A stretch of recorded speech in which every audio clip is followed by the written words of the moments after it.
How are you supposed to stop the new Porsche Cup from bouncing in iRacing? By now, whether you've tried the car or not, you're probably aware of the meme that this thing tries to take flight at the first sniff of a bump, curb, or crest. There have been loads of theories about why this is happening or whether it's a bug that iRacing will someday fix. So I decided to take a deep dive into the data to find out what's actually going on and share the frankly stupidly easy trick to basically never bounce again. I'm Henry. I do experiments, crash, help other people crash, and tell stories within sim racing. And this year it's my mission to hit 7,000 iRating with my new favorite car. The brand new 992.2 Porsche Cup, or P Cup as it's often called. This car caused a bit of a scene when it was first announced back in November because for the first time it introduced traction control and ABS to a car that's been beloved for its analog characteristics. A lot of people feared that one of the last truly difficult cars on the service had been neutered, declawed, ruined. But if you've had a chance to drive it with its new tyre model and rocket ship horsepower, you know it's every bit as challenging as the old car. Unfortunately, a lot of the good stuff, the enjoyment at and over the limit, hasn't just been preserved, it's been turned up to 11 by this new tyre model. However, I've been having a pretty tough time lately with it, and this is in no small part due to the strangely bouncy front end. But this week, I got to the bottom of it, and unlocked the same kind of confidence to do stupid, brain-in-the-ass things that I used to do with the LMP3. And after sharing this with a few of my friends, they instantly found the same gains. But to learn the P Cup, I've been closely watching two drivers that you might know. One is Moritz Löhner, the oldest trick in the book. And two is Lasse. See ya! Moritz and Lasse are both the best of the best when it comes to the 992.2, and they've been trading each other for wins ever since Season 1 started. But Lasse is more prone to these bouncing issues, whereas Moritz isn't.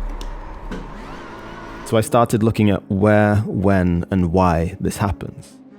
The short version is, Moritz has a calm, smooth driving style, running low force feedback and often driving the car on the front axle, whereas Lasse tends to force the car where he wants it to go, with incredible precision, but often driving on the rear axle.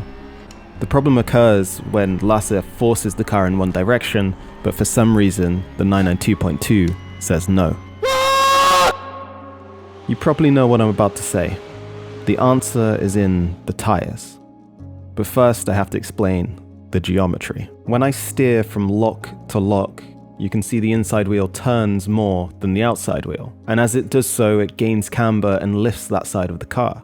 Great for getting the car to turn in, but it has an unintended consequence when you land from a jump. That Ackermann means it's very likely your inside front wheel will scrub when you land from basically any jump in a corner. Usually that's perfectly fine. The compression from the landing gives you a little bit of extra front end, and you can use it to tuck the nose further into the corner.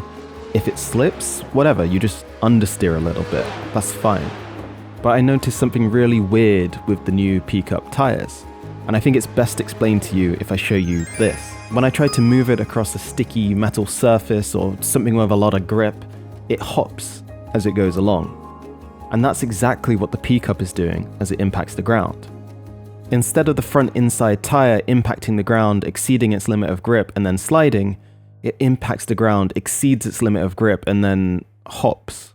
With this car, there's basically nothing we can change in the setup to remedy this weird situation. No spring rate, no rebound, no dampers, nothing. So there's just one trick to keeping the front end down as you land from a jump.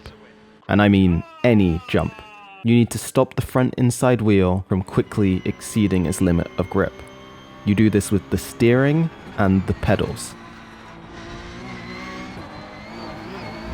Rule number 1.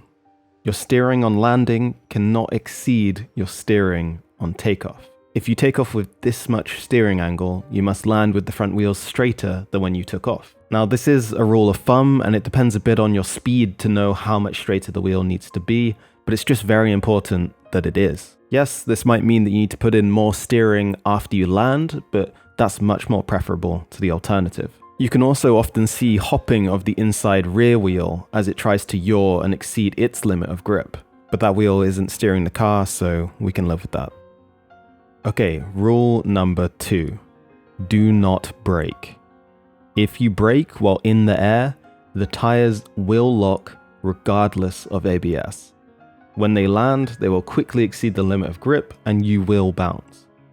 For the smoothest time over a jump, you want a little bit of throttle on takeoff and landing, helping to ensure there's no sudden change in wheel speed as you touch down, because that's what's unsettling the car. Also, side note, it's absolutely okay to coast over a curb in the 992.2, and in most situations this is preferable to just slamming the throttle down as you land. But you might be thinking, Henry, I struggle enough as it is to get the car to turn into any corner and you want me to use less steering? What about me? So let's not just rely on the trick, let's engineer our lines to be less likely to need lots of steering over the bumps in the first place. You can delay your turn-in. If the curb or crest is mid-corner, it sounds a bit backwards, but turning in a touch later often means you hit the bump with a straighter wheel, and then ask the front to rotate once you're back on the ground. Instead of just trying to be better at a risky input, you can set yourself up so you don't need a risky input in the first place. Alright, those are the rules you need to follow to stop this car from bouncing all over the place. I hope this helps you avoid slowdowns, 1x's, 4x's, and damage to personal property. Please let me know in the comments if this trick worked for you, and if you want to see more deep dives and explanations for the interesting quirks in iRacing's physics, please like and subscribe. And if you're looking for a calm and relaxing voice to help you navigate T1 at Monza, check out my spotter pack on Patreon. See you guys on track. Thanks. It is quite bouncy IRL. It definitely bounces IRL a lot as well, but it doesn't do this like bounce after bounce after bounce. In real life it stops after like, let's say, 1 or 2 bounces. But it definitely is very bouncy in real life as well.